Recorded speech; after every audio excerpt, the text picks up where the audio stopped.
전기와 관련된 것으로서 평균 조도에 관련된 것을 300룩스로 설계하고자 한다 했을 때 해당되는 소요 램프가 어떠한 몇 개의 개수가 산정되겠느냐 하는 것입니다. 자, 요건 여러분 조금 복잡한 산식에 해당되는 것이 있습니다. 조명 기구에 있어서 그 숫자의 계산과 연관된 것인데 보통 우리가 해당되는 그 개수가 몇 개냐 하는 것들에 대한 것 산출하기 위해서는요. 실면적, 그 해당되는 그 사무실의 실면적에다가 그리고 평균 조도값 300룩스 조도였죠. 평균 조도에다가 그리고는 감광 보상률이라는 것을 곱해줍니다. 요 세 가지에 대한 것, 실면적 곱하기 그다음 평균 조도 곱하기 감광 보상률을 곱하고 값에다가 그에다가 즉 분자에 있는 값이죠. 이 분자에 있는 값에 대한 것을 무엇으로 나누게 되면 된다? 사용 관원 한 개 광속에다가 조명율을 곱한 그 해당되는 값을 분모값으로 해서 나누게 되면 해당되는 소요 램프의 개수가 나오게 된다. 그래서 해당되는 내용에 보니까 200개로 이렇게 보기 속에 나와져 있죠. 해당되는 해설도 참고하시면 되겠습니다. 자, 그 다음 이제 66번 유체를 일정한 방향으로만 흐르게 하는 역류를 방지하는 데 사용하는 밸브에 대한 경우는 어떤 거냐? 이것은 체크 밸브에 해당이 된다라고 보시면 돼요. 역류를 방지하기 위해서 사용하는 밸브는 밸브의 종류 가운데 체크 밸브에 해당된다고 보시면 되겠습니다. 자, 다음 67번 문제를 보시겠습니다. 67번과 관련된 문제에 대한 건데요. 자, 이것도 여러분들 전기와 관련된 부분에 있어서 소비 전력을 구하는 문제인데 이 전압이라는 것이 주어진 상태에서 전력에 대한 것이 220V의 전력은 400W에 해당되는 전열기를 이번엔 220V가 아니라 110V로 사용하였을 때 거기에 해당되는 소비 전력에 대한 건 어떻게 될 거냐 하는 것을 물어본 문제가 되겠습니다.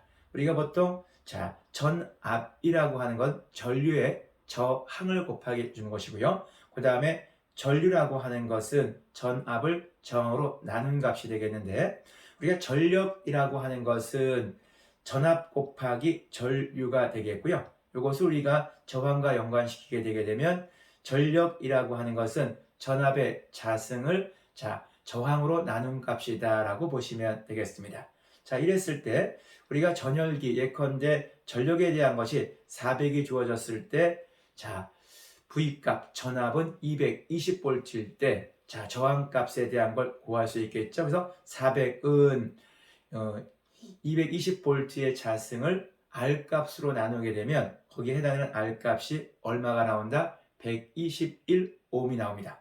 이 R값을 구했기 때문에 소비 전력에 대한 걸 구할 수 있겠죠. 우리가 소비 전력이다 라고 하는 것은 220V가 아니라 110V로 바꿨을 때니까 110V의 자승에 대한 것을 R값으로 나누게 되는데 이 R값에 대한 것은 121이 적용이 되면 해당되는 즉 220V에서 전열기 400W에 대한 것은 110V로 변환하게 되면 거기에 대한 소비 전력에 대한 것은 100W가 된다라고 보시면 되겠습니다.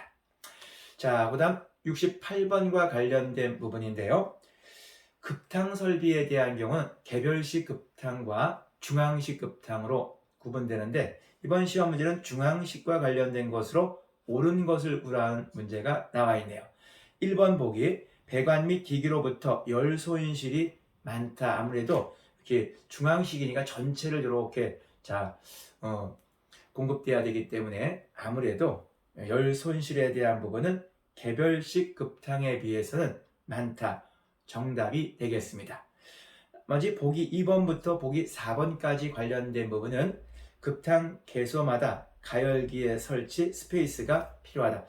각각 필요하다라는 얘기는 무엇을 의미한다? 개별식 급탕 방식에 해당되는 것이고요. 세 번째 보기에 대한 것도 개별식, 즉 급탕 개소가 적기 때문에 가열기, 배관, 길이 등 설비 규모가 작다, 즉 소규모의 개념이니까 개별식이 되겠고요. 네 번째 보기에 대한 경우 용도에 따라 필요한 개소에 필요한 온도의 탕을 비교적 간단히 동그라미 얻을 수 있으므로 건물 완공 후에도 급탕 개소의 증설이 비교적 쉽다. 이것이 개별식, 즉 2번, 3번, 4번의 보기가 개별식으로서 중앙식 급탕 난방과 구분해야 된다고 보시면 되겠습니다.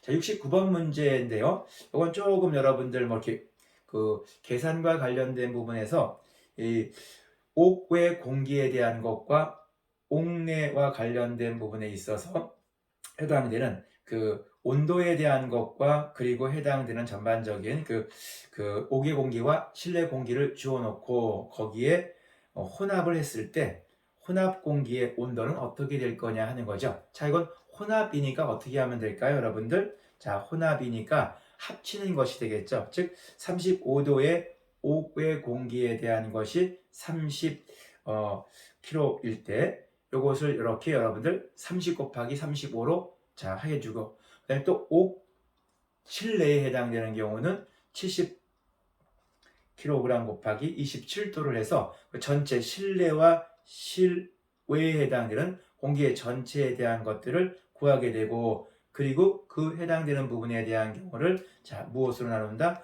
옥외 공기에 대한 것과 실내 공기에 대한 것들을 더해서 분모값으로 가지고 와서 나누게 되면 해당되는 이 혼합 공기의 건구 온도에 관련된 것은 29.4도가 된다는 이야기가 되겠습니다. 다시 말씀드리면 35도에 대한 것과 27도에 대한 대략 혼합되는 거니까 대략 한 중간 정도 이렇게 온도인데, 예를 들어 35도에 대한 것은 30kg 정도밖에 안 되죠. 그러니까 아무래도 조금 더 35쪽으로 가기보다는 어떻게 된다? 27쪽에 해당되는 것이기 때문에 이것은 혼합되면서 30을 넘지 않고 29.4. 이건 시험 문제가 이렇게 나오게 되면 우리가 좀 상식적으로도 이렇게 대충 좀 접근할 수 있다고 계산해 보지 않아도 이게 35도보다는 작겠고 27도보다는 높겠지만 이게 35도 쪽에 가까운 것보다는 27도 쪽에 가깝겠다. 이렇게 여러분들 좀 접근해 보시는 것도 필요해 보입니다. 자, 70번 문제 보시겠습니다.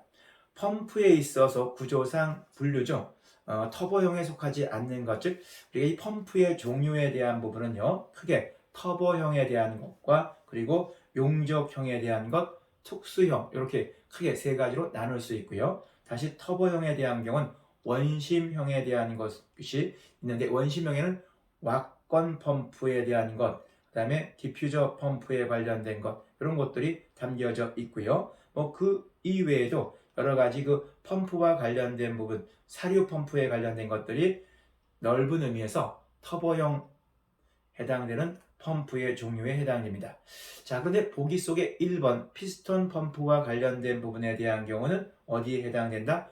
용접형 펌프 가운데 왕복식이 있고 회전식에 대한 로타리식이 있는데요. 이때 왕복식 가운데 피스톤 펌프, 플런저 펌프, 다이어프램 펌프, 이런 것들이 왕복식에 포함이 되어 있다. 그래서 피스톤 펌프에 대한 경우는 터보형에 해당되는 것이 아니라 왕복형에 해당되는 것으로 용접형과 연관된 펌프의 종류다라고 구분하시면 되겠습니다. 자, 71번 문제로 가겠습니다. 전기 설비에 관련된 부분에서 조명과 관련된 부분에서 이 조명 가운데 국부 조명과 연관된 것 중 옳지 않은 것을 고르십시오 하는 문제가 되겠습니다. 1번 보기를 보시면 명암의 차이가 크고 눈부심이 많다. 아무래도 국부 특정한 부분만 이렇게 밝게 해주는 거니까 명암의 차이가 크고 그 부분은 눈부심이 많다고 볼 수 있겠죠.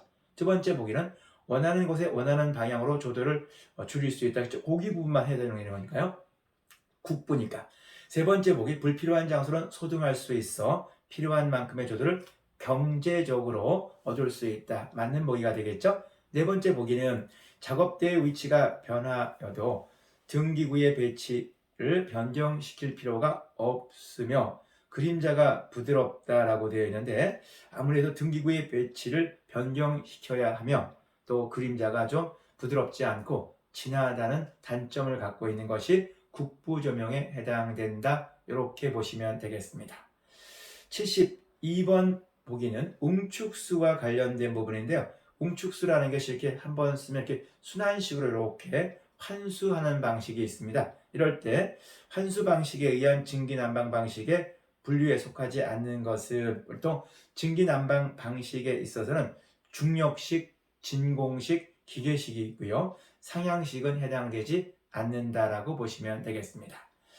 자, 이제 73번으로 넘어가는데요. 잠깐 여러분들, 자, 기지개 또 한번 쭉 펴보실까요? 자, 기지개 한번 쭉 펴보시죠. 자, 조금 몸을 한번 이렇게 한번 돌려보시고요. 자, 우리 여러분들, 자, 고개 한번 여러분들, 자, 목 운동 한번 해보실까요? 천천히 이렇게 왼쪽으로 이렇게 두 바퀴, 반대로도 한번 두 바퀴. 자, 그러면서 여러분들 이렇게 좀 목덜미도 한번 이렇게 여러분들 이렇게 좀 주물러 보시고요. 그리고 이렇게 좀 눈 언저리도 마사지를 잠깐 좀 해보면서 얼굴을 한 10번만 때려볼까요? 네, 감사합니다. 자, 이제 73번 문제로 자, 진행해 보겠습니다. 자, 73번 문제에 대한 경우는 이 관과 연관된 것인데요. 동일한 관경을 직선으로 연결하는 경우가 있고 그렇지 않은 것이 있는데 직선으로 연결할 때 사용하는 관간, 이음새에 해당되지 않는 것은 즉 소켓이라든지 유니온이라든지 프렌지 같은 경우 이렇게 직선에 관련된 것들을 연결할 때 그 중간중간에 그 이음새가 될 텐데 플러그라고 하는 것은 배관의 말단부 맨 마지막을 그러니까 마감할 때 해당되는 그 이음새에 대한 것이지 직선 연결과는 무관한 것이 무엇이다? 플러그다라고 보시면 되겠습니다. 74번 문제 보시겠습니다. 급수와 관련된 문제인데요. 여기에서 경질, 염화, 비닐관에 대한 설명으로 옳지 않은 것은 경질, 염화, 비닐관 같은 경우는 아무래도 비닐이기 때문에 내식성이 크고요. 전기의 절연성이 크고요. 가소성이 크고 가공이 아무래도 어떻습니까? 비닐관이기 때문에 가공이 용이하다라고 보시면 되겠죠. 네 번째 보기 온도 변화가 어떻습니까? 아무래도 약하겠죠. 그래서 온도 변화가 심한 곳에 주로 사용한다는 것은 X표가 되겠죠. 경질, 염화, 비닐관 바로 문제와 보기를 연결하면 쉽게 여러분들이 정답을 잡아낼 수 있다라고 보시면 되겠네요. 75번에 관련된 부분을 보시면 교류 전동기에 관련된 부분입니다. 여기에 속하지 않는 것은 어떠한 것인가? 우리 전동기라고 하는 것이 이제 전력 설비와 연관돼서 전동기에 대한 부분은요, 직류에 대한 것과 교류에 대한 것이 있는데, 직류에는 보통 우리가 복권, 분권, 직권, 복권, 분권, 직권 전동기를 보통 우리가 직류 전동기라고 합니다. 반면에 교류에 의한 전동이 이루어지는 부분에 대한 경우는 보통 삼상교류 전동기와 단상교류 전동기로 구분하게끔 되어져 있고요. 삼상교류 전동기에는 보통 농용, 유도 전동기라든지 동기 전동기, 선형 전동기 이런 것들이 해당이 되고 단상교류용 전동기에는요.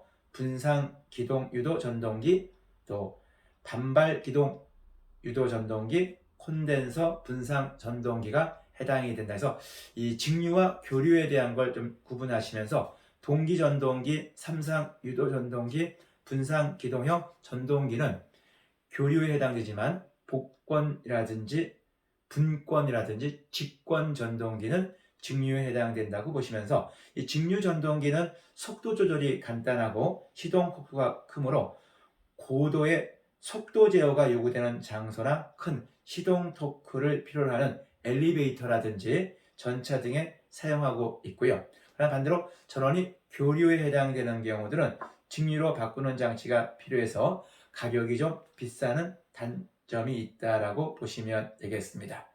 자, 이렇게 해서 전동기와 관련된 직류와 교류 전동기에 대한 것들을 구분해 봤고요.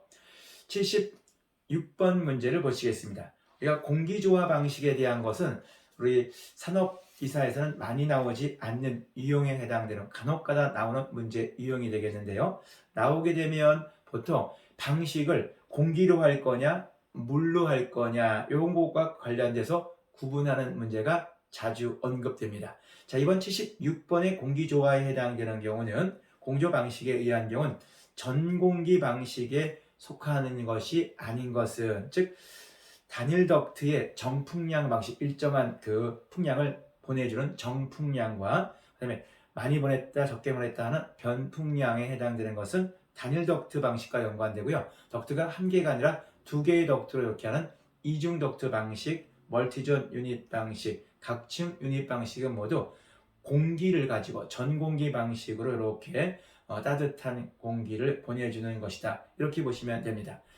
보기 3번에 나와 있는 펜코일 유닛 방식에 해당되는 것은, 이것은 공기와 수 방식이 혼용된 것이다. 보시면 펜코일 유닛 덕트 방식은 공기와 수 방식이 혼용된 것이고요. 우리 보기 속에 나오는 펜코일 유닛 방식에 대한 경우는 무엇과 연관된다? 수 방식. 다시 말씀드릴게요. 공기조화 방식에는 전공기 방식이 있습니다. 이것은 정풍량, 변풍량, 이중덕트 방식에 속하겠고, 공기 수 방식에는 펜코일 유닛 덕트 병용 방식, 인덕션 유닛 방식, 복사 냉난방 방식이 여기에 해당이 되겠고요. 그리고 수 방식과 연관된, 물과 연관된 경우는 자, 펜코일 유닛 방식으로 구분된다라고 보시면 되겠습니다. 자, 77번 문제로 가겠습니다. 자, LPG에 대한 설명이다. 즉 가스 설비가 한 문제 정도씩 나온다 그랬죠?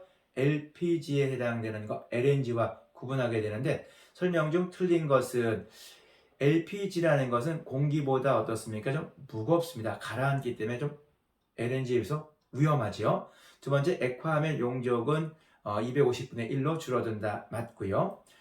상압에서 액체이지만 압력을 가하면 기화된다라고 되어 있는데, 상압에서 기체이지만 압력을 가하게 되면 액화된다라고 보시면 돼요. 그래서 3번의 보기가 잘못되었다라고 보시면 되겠고요. 78번 문제 보시겠습니다.